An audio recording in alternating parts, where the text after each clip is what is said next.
Hello friends, what's up? It's Jaime here. Welcome back to another Fangirl Fridays video. These are the videos where I make all of my favorite things everyone else's problem. For AAPI Heritage Month, I wanted to share some of my favorite book recommendations by Asian authors, so without further ado, let's get into it. Starting with These Violent Delights and Our Violent Ends by Chloe Gong. This historical fiction fantasy duology is a Romeo and Juliet retelling set in 1920s Shanghai. We follow Roma Montague and Juliet Kai, former lovers and the respective heirs to the White Flowers and Scarlets, the most powerful gangs in Shanghai. Now, the long-standing blood feud between the two gangs comes to a grinding halt when a madness begins spreading throughout the city, causing White Flowers and Scarlets alike to tear out their own throats. The madness forces Roma and Juliet to put aside their complicated past and work together, because if they don't, there might not be a city left for either of them to rule. Despite the fact that I saw Romeo and Juliet earlier this year, the one with Rachel Zegler and Kit Connor, which was amazing, I made a whole video about it, and despite being a major theater kid, I'm actually not really a huge Shakespeare fan, and Romeo and Juliet is actually my least favorite Shakespeare work. That being said, I fucking loved these books so much. Chloe Gong really puts such an exciting spin on the predictability of the Romeo and Juliet story, with the 1920s Shanghai setting, the gang hierarchies, and the madness. These books were such a breath of fresh air, and all of the main characters, Roma, Juliet, Benedict, Marshall, Alyssa, and Kathleen, were so amazing. My absolute favorites were Roma and Juliet and Benedict and Marshall. I cried so much because of them. And also, I have the Barnes and Noble like exclusive edition of These Violent Delights, which has these like bonus like letters that Roma wrote to Juliet, and oh my god, those letters had me absolutely frothing at the mouth. They were so good. They had me swooning and crying all at the same time. The love that these characters have for each other is unmatched, and I literally love them so much. I could not get enough of them and their stories, which is why I had to read Foul Lady Fortune, which is a perfect segue. Next, we have the Foul Lady Fortune duet by Chloe Gong. This historical fiction fantasy duology is an expansion of the events of Our Violent Ends, following Juliet's cousin, Rosalind Lang. So 4 years since the events of Our Violent Ends, following a strange experiment that saved her life, Rosalind has gained a sort of immortality, and as redemption for her past actions, she has become an assassin for her country under the codename Fortune. But when the Japanese Imperial Army begins its invasion march and a string of murders causes unrest in Shanghai, Rosalind is assigned a joint mission with fellow nationalist spy Orion Hong, where they must pose as husband and wife and work to uncover this conspiracy, which has more layers than either of them could have ever anticipated. If I'm being completely honest, and you might have already guessed this, but I didn't feel very strongly about Rosalind in the These Violent Delights duet. Like, I still liked her, but she was also like just kind of okay to me. But I feel like this duet really does such a good job of expanding on her and makes her so much more of a compelling character, and I was so much more invested in her and her story in these books. And I already adored Celia and Alyssa, so them being like bigger characters with bigger roles was just like the icing on the cake for me. Plus, I really love the additions of Orion and Phoebe and Silas.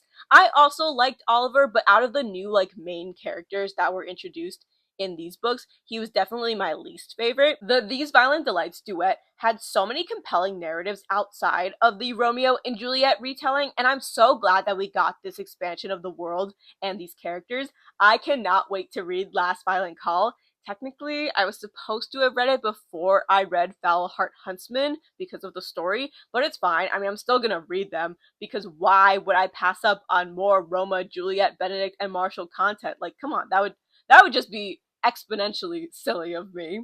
But anyway, I love these books so much. I've become such a Chloe Gong fan. I can't wait to read more of her work. And if you are a historical fiction, romance, fantasy lover, I cannot recommend these books enough. Next, we have Iron Widow by Shirin J. Zhao. This YA fantasy sci-fi novel is a reimagining of the rise of China's first and only female emperor, Wu Zetian, In a futuristic version of medieval China, male pilots are assigned female concubine pilots to pilot chrysalises, these giant transforming robots that battle mecha aliens that lurk beyond the Great Wall. However, the concubine pilots usually die from the mental strain afterwards. We follow 18-year-old Zetian, who offers herself up as a concubine pilot to assassinate the male pilot that is responsible for her sister's death. But when Zetian successfully kills the male pilot and comes out unscathed, she becomes known as an Iron Widow, a kind of pilot that can sacrifice boys to power up these chrysalises, not the other way around. So to tame her unnerving yet invaluable mental strength, she is paired up with Li Shumin, the strongest and most controversial of the male pilots. But Zetian will stop at nothing to leverage their combined power and infamy to obtain more power, and to find a way to stop more girls from being killed. I talked about this book in my trans-authored book recs video, so if you watched that video, you already know that I love this book so much. I absolutely demolished this book. Zetian is such an interesting and nuanced character, and I just loved watching her destroy the government and fuck shit up. And yes, I will be seated as she continues to fuck shit up in Heavenly Tyrant. Thank you for asking. Next, we have the Wrath and the Dawn duology by Renee Akhtia. This YA fantasy duology follows the story of Shahrazad, a teenage girl who volunteers to marry Khalid, the boy king caliph of the fictional Arabian-inspired kingdom Khorasan, as an act of revenge. Khalid has taken almost 100 wives and has had them all executed at sunrise. One of these wives was Shiva, Shahrazad's best friend, and now Shahrazad is plotting to kill Khalid as revenge. So I originally came across this story because of the webtoon adaptation, and while I never actually finished the webtoon, I was really interested by this story, and I knew that I wanted to read these books, and I liked them. I really liked Shahrazad and Khalid, as well as some of the other characters that didn't make it to the end, but it's fine. I'm not still hurt by it. But I do feel like it's important to note that I feel like I wouldn't have enjoyed these books if Khalid had been insufferable. But I think that Renee did a really good job of showing why Khalid wasn't the most pleasant person all the time, and that he had legitimate reasons for the things that he did, and being like the brooding, dark, like the kind of like typical like YA like love interest. But I feel like his like actual like his reasons, again, I feel like he was very justified in being the way that he was. And while he did do bad things, he didn't feel like completely like irredeemable, and his growth didn't feel like forced or unearned, and I really appreciated that. And Shahrazad was great all around. So these books weren't anything particularly life-changing, but I like them. I feel like if you just want like a nice like YA read, I mean, I say that, and the second book with one of the deaths really destroyed me emotionally, but I like these books. I recommend them. Next, we have the Poppy War trilogy by R.F. Kuang. This grimdark fantasy trilogy follows Rin, a poor war orphan living in the Nikon Empire with her abusive opium smuggler foster parents. When Rin learns that her foster parents plan to marry her off, she secretly studies for the Keiju, a national test, in an effort to escape. To the surprise of her country, her village, her parents, and Rin herself, Rin places first on the Keiju and is sent to attend the Sinigard Military Academy, the most elite and prestigious military school in all of Nikon.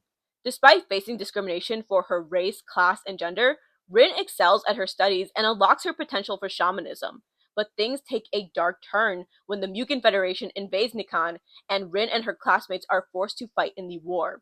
Rin finds that her shamanic powers and her connection to the Phoenix God may be the key to saving her people, but she also learns that winning this war may come at the cost of her humanity. Now, I have yet to read The Burning God, which is the final book in the trilogy, or the Drowning Faith short story, but the Poppy War and the Dragon Republic have irrevocably traumatized me, so I can only imagine that and more for The Burning God and the Drowning Faith, which is just so exciting. Can't you see how excited I am?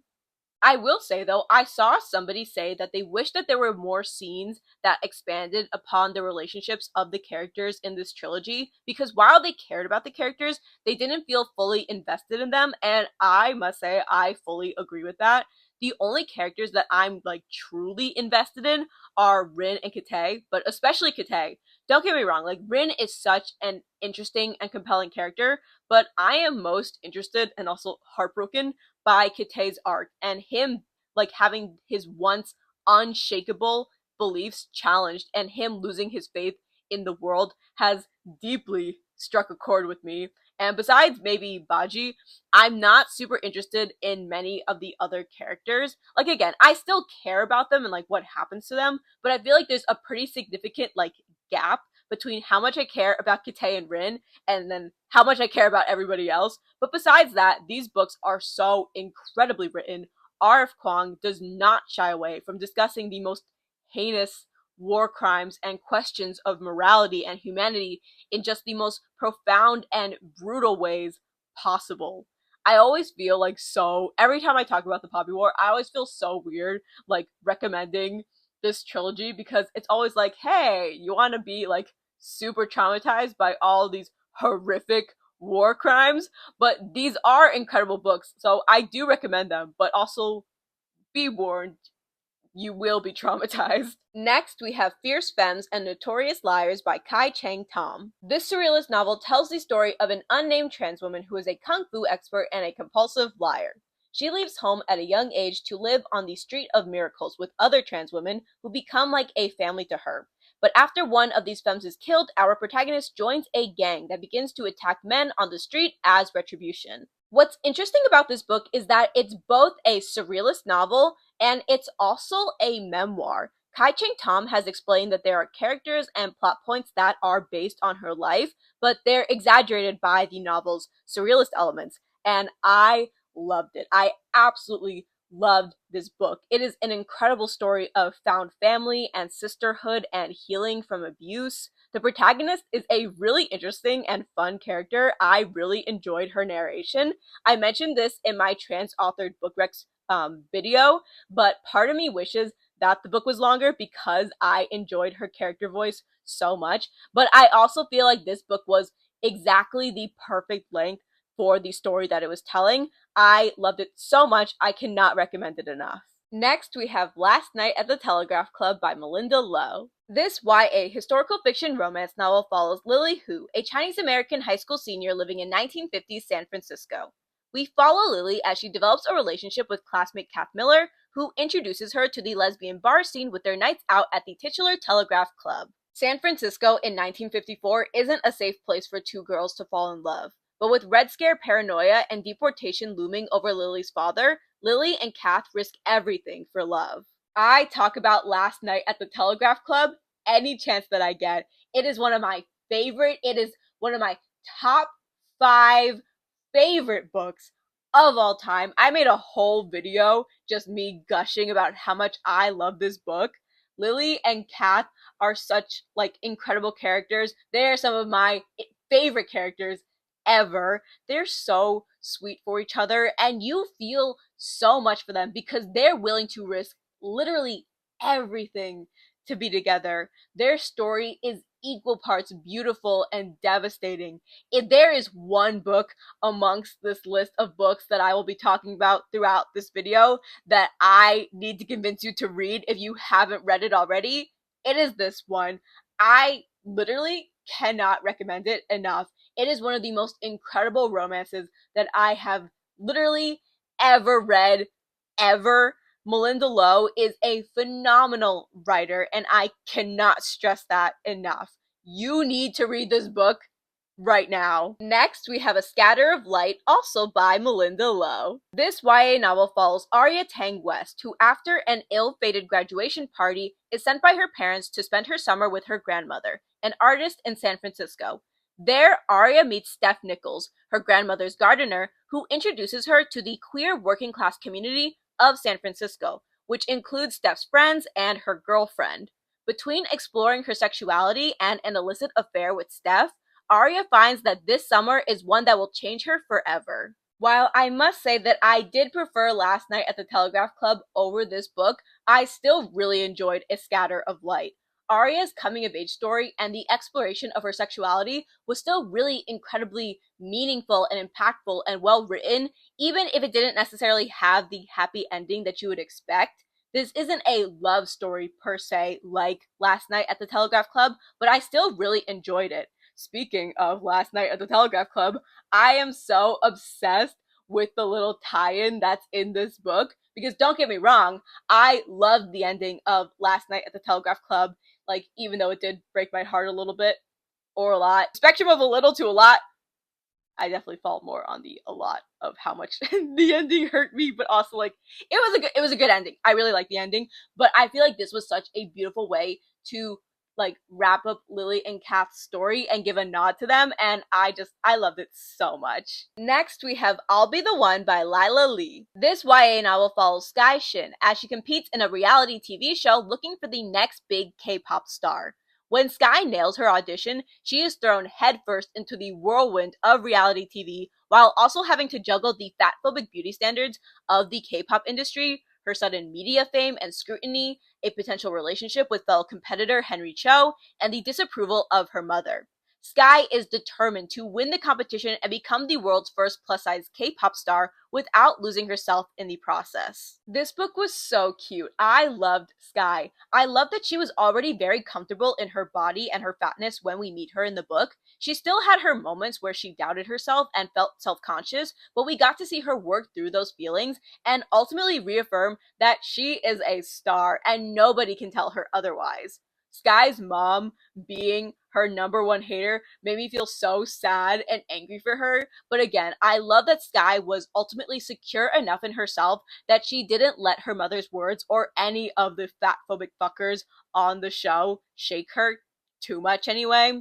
And her romance with Henry was also really sweet. In terms of YA, I do feel like this book skews a bit on the younger end, but I still really enjoyed it as an adult, and I still recommend it. Next, we have You've Reached Sam by Dustin Thau. This novel follows 17-year-old Julie Clark, whose world comes crashing down after the tragic death of her boyfriend Sam. Overwhelmed by grief, Julie skips Sam's funeral, throws out everything that reminds her of him, and does everything that she can to try to forget Sam. But when Julie becomes desperate to hear Sam's voice one more time, she calls his phone just to hear his voicemail. But when Sam actually picks up on the other end, Julie finds that she might have gotten a second chance to say goodbye. This book hurt my feelings. Not to get too emotional or personal, but one of my biggest fears in life is losing Adam, and I've had many, many nightmares about it. I'm gonna move on from this because I will cry. And so I projected a lot of my own fears and feelings onto this book because Julie was literally living one of my worst nightmares come to life. Like, I could not get through this book without crying. I had to keep putting it down to cry, and then only when I finished crying I could pick it up again, and then I had to keep putting it down again. The actual writing of this book isn't anything crazy. The prose isn't particularly intricate, and Julie as a character wasn't like particularly remarkable to me. I preferred Oliver, but I think that Dustin Thau did a really good job of crafting a very relatable and moving narrative about grief and healing and moving on, and so for that reason, I do recommend this book. Next, we have Peach Blossom Spring by Melissa Fu. This novel follows 3 generations of a Chinese family searching for a place to call home. We start with Mei Lin as she and her 4-year-old son Renshu become refugees of the Second Sino-Japanese War. Over the years, we follow Mei Lin and Renshu, who eventually grows up and immigrates to America as Henry Dao. Henry's daughter Lily is eager to learn more about her Chinese heritage, but Henry finds it difficult to reconcile his Chinese identity with the life that he has built for himself in America. I thoroughly enjoyed this book. You really get so close to Mei Lin, Henry, and Lily, and you get such an intimate look into the events that shape them in their lives, and this book is such an incredible depiction of the struggle that families often have to connect with different generations, especially when it involves cultural and language barriers. And as someone from an immigrant family, at least on my mom's side, this book really hit me in my feelings. I really, really, really recommend it. Next, we have Hani and Ishu's Guide to Fake Dating by Adiba Jagadar. This YA romance follows titular characters Hani and Ishu, who agree to a fake relationship so that each of them can achieve their personal goals. Hani wants her friends to validate her bisexuality, and Ishi wants to become more popular so that she can become head girl at their school, which will look good on college applications. But over time, in classic fake dating fashion, Hani and Ishu developed real feelings for each other. This was a really cute book. Hani and Ishu had a very sweet connection, and while each of them dealt with some heavy issues, Hani dealing with biphobia from her friends, and Ishu dealing with the heavy weight of her parents' expectations of her, I feel like they equally helped each other with their problems. It never felt one-sided, and I also just felt like their personalities worked really well together. It was just a very cute read. I recommend this book a lot. Next, we have The Henna Wars, also by Adiba Jagadar. This YA novel follows Nishat, a Bangladeshi lesbian who finds herself in competition with her childhood friend Flavia over who is the best henna artist at their school. I'm gonna be very honest, this book is framed as this rivals to lovers story between Nishat and Flavia, which is what happens, but the majority of this book is actually Nishat being justifiably and understandably and reasonably upset about something that happens to her. Her getting outed to her entire school. Flavia engaging in cultural appropriation with trying to profit off of the henna. And everyone and their mothers just gaslighting her to shit about it. Like literally everyone in this book. Like that was one of the most like sad parts of this book to me, is that there were so many parts where Nishat had like no allies, where everybody was just like, you are making too big a deal of this, you're overreacting. Again, of these things that she has every right to be upset about. And again, this is like the majority of this book. And it's a good book. Like, I enjoyed it, and I enjoyed the romance part of it, but I feel like to really emphasize the romance, I've seen a lot of people do, I feel like kind of glosses over like some of the heavier shit that Nisha deals with. Again, for the majority of this book, like I feel like the majority of this book like is of her dealing with all of that shit, and then like it's really only towards the end that we really get to see like the romantic connection between her and Flavia. And again, it's good, it's well written, but I need people to like, when they're talking about this book, to like also talk about like the issues that Nisha is dealing with, and not just be like, oh, it's a cute love story, because it is a cute love story, but it's also like, here's like Nisha being treated so poorly by all these people around her, and again, like it made me so angry on her behalf, and so I want to call more attention to that. But it is a good book, and I do recommend it. Next, we have Fiona and Jane by Jean Chen Ho. This literary fiction novel follows titular characters Fiona Lin and Jane Shen, childhood best friends, over the course of 2 decades. The book alternates between Fiona and Jane's perspectives, revealing how the girls and their friendship has changed throughout the years. How their friendship is both a source of comfort but also a reminder of all the loss and hardships that Fiona and Jane have experienced separately and together. This book is an intimate depiction of female friendship with all of its complexities, the good, the bad, the ugly, all of it. And it does such a good job of capturing all of these emotions. Next, we have We Have Always Been Here by Samra Habib. This memoir details Samra Habib's early life in Pakistan, their family's emigration to Canada as refugees, their arranged marriage to a male cousin, and is an exploration of Habib's Muslim faith, their queer and non-binary identities, their relationships with their family and chosen family, and how they have used photography to advocate for queer Muslims. I loved this book. I love this book so much. It is one of my favorite reads of the year so far. Samra Habib is a phenomenal writer, and this book, to me, is very reminiscent of Hijab Butch Blues by Lamia H. and Dear Sendadin by Akwege Amazi, which, if you have watched enough of my book videos, then you would know that those are 2 of my favorite books of all time and 2 of my favorite writers of all time, both absolutely exceptional. And so many of the stories that Samra tells in this book are so heartbreaking, but there are also so many incredible stories of chosen family and finding and making spaces with other queer Muslims that just absolutely warmed my heart. And Samra Habib conveys all of these stories with such fearless honesty. I literally cannot recommend this book enough. Please go read it. Like this and Last Night at the Telegraph Club, these are like the absolute must reads from this video. Next, we have Return Flight by Jennifer Huang. This poetry collection covers the complexity of family inheritance, the body, individualism, trauma, beauty, and desire with gut-wrenching honesty.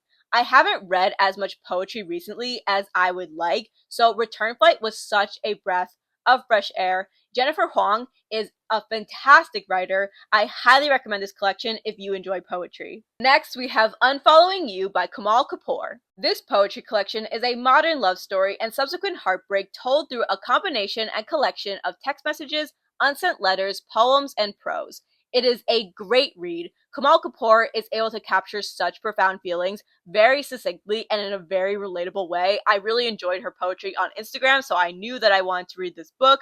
I highly recommend it. One of my favorite poetry books ever of all time. Next, we have the Korean Vegan Cookbook by Joanne Molinaro. This cookbook is a collection of the recipes and family stories that you can find on Joanne Molinaro's at the Korean Vegans various social media accounts. I have always felt that the best way to describe this book is like a memoir, but there's also food. If you've been following me for long enough, then you probably know that I am a huge fan of Joanne. Her videos feel like a warm hug, and not in the sense that her content is always wholesome or heartwarming. I mean, Joanne shares plenty of stories about love, but many of her stories, whether about herself or her family, are about grief and loss and generational trauma and the different ways in which these things take shape. There is a poignant authenticity and vulnerability with every story that Joanne tells, and I truly believe with all my heart, like I'm so fucking serious, that she is one of the greatest storytellers like alive right now and that I have ever encountered. Like she is that good. I promise you. And she's also just a lovely human being. I actually got to meet her a few years ago at her book signing for the Korean Vegan Cookbook, which was very exciting. I will always regret not getting like a proper photo with her because I was just so nervous and so excited that I just completely forgot, but I'll insert the pictures I do have because they're so cute anyway, and it was still such an incredible experience, and I'm so happy that I got to meet her. She is so lovely. We got to talk a little bit about writing, and it was very nice.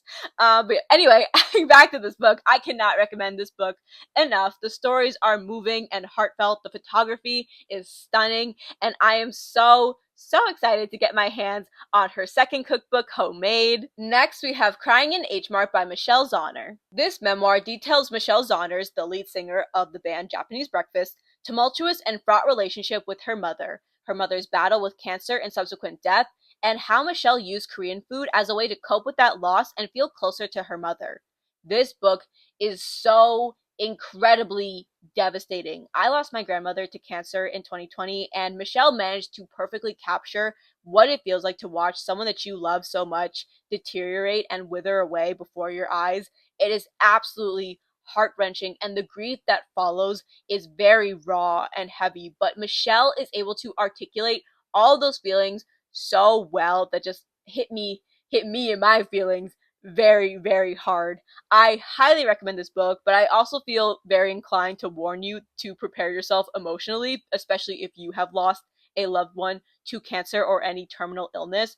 I think that it is a testament to Michelle's writing that she was able to make her words hit so hard, but because her words hit so hard, please take care of yourselves. And last but certainly not least, we have How Far the Light Reaches by Sabrina Imbler. This memoir essay collection contains essays about a variety of sea creatures and how those sea creatures relate to Imbler's experiences with their family, race, sexuality, and gender.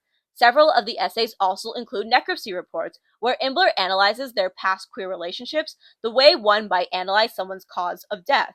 This book is both informative and personal. Informative about all the different sea creatures that Imbler discusses, but also personal with how they are able to relate those sea creatures to their lived experiences. I definitely recommend this book, but as I will always say, because I talk about this book a lot, I want to provide an essay trigger warning for the essay Beware the Sand Striker because it discusses sexual assault in a way that's pretty graphic as it pertains to Imbler's experiences as well as those of Lorena Bobbitt. It's a great read, but again, also like take care of yourself.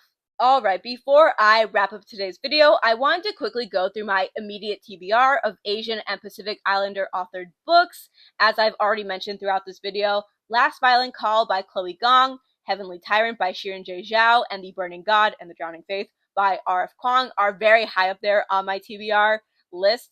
But I also really wanted to talk about books in this section that I haven't already mentioned throughout this video, starting with Brown Girls by Daphne Palasi Andreadis. Brown Girls is a coming-of-age novel about a group of friends and their immigrant families from Queens. Technically, I'm cheating with this one because I actually have already read this book. I knew I wasn't going to be able to finish it in time for when I was writing the script for this video. So that's why it's not like included in a proper section in this video, but it will be in the next year's video. And I loved it so much. As a spoiler, I loved it so much. It is such an incredible book. I'm like, this is like one of those debut like works that I'm like, holy shit, I can't believe this is a debut. Like, it is phenomenal book. Highly recommend. Please go read it. Next, we have But I Don't Feel Empowered by Suri Chan. This is an illustrated poetry collection that explores themes of heartbreak, womanhood, trauma, from the lens of a queer Asian woman that's coming of age. I saw this book on Instagram and it immediately grabbed me with like the illustrations and like some of the snippets of poetry, and I've been dying to read more poetry, so I'm super excited to read this book. Next, we have Seeking Fortune Elsewhere by Cindy Abatu. This is a collection of 8 short stories. The stories are distantly connected with one another and explore topics of isolation and immigration, especially as it relates to South Indian immigrants. I'm very excited to read this book. I feel like I don't read enough short stories. I think that's mainly because I don't write. I'm really, generally speaking, not a short story person, but I would like to change that. I don't know if I will ever write short stories because I can't ever shut up ever, but I would like to read more short stories, so I'm very excited to read this book. Next, we have Year of the Reaper by Makia Lusher. This is a standalone fantasy novel, which I also don't read a lot of standalone fantasy, which is something I'd also like to explore more of and change a bit about. But so this book is about this engineer's apprentice who, after this plague, like sweeps over the land, over the kingdom, and the actual events of the book are set 3 years after this plague, and Cass is his name. He's trying to kind of like move on with his life and like forget the horrors, I'm assuming, of the plague. But when there's this assassin who is targeting the people closest to the queen, Cass has to team up with this brilliant young historian named Lena. I think it's Lena. Yeah, and try to figure out who is behind the attacks, but more importantly, why. And I am very excited about this book. I cannot wait to read it. And this is going to be like one of my first books by a Pacific Islander author. And I am so excited. This is long overdue, so long overdue. I cannot wait to read this book. And last but certainly not least, we have Long Live the Tribes of Fatherless Girls by T. Kira Madden. This memoir is about coming of age and reckoning with desire as a queer biracial teenager, and I am a huge memoir lover. I always enjoy a good memoir, so I'm very excited to read this book. And again, just super excited that this is going to be one of my first books that I'm going to be reading by a Pacific Islander author. Again, super long overdue, but I'm glad that I'm finally getting around to it. Alright, that's all I have for today's Fangirl Fridays video. Thank you guys so much for watching. I didn't mention these in the TBR section because it was getting too long. I'm running out of time. But I also plan to read the Burning Kingdoms trilogy by Tasha Suri and the An Ember in the Ashes, or the Ember of Ashes series by Saba Tahir at some point next year, which I'm so excited for, because if you guys know me in terms of like my book taste, you know that, I mean, I will generally read like anything and everything, but I'm most like particularly a fantasy girly in everything, not even just in books. If you guys have any fantasy recs, especially by South Asian and Pacific Islander authors, please leave them down below in the comments. Although again, I will pretty much read anything, so any book recs that you guys have, feel free to leave them down below in the comments. I would very much appreciate them. Once again, that's all I have for today's video. Thank you guys so much for watching. I upload Wednesdays, Fridays, and Saturdays, except when I don't. And I will see you guys in my next video. My phone's about to die. Bye, guys!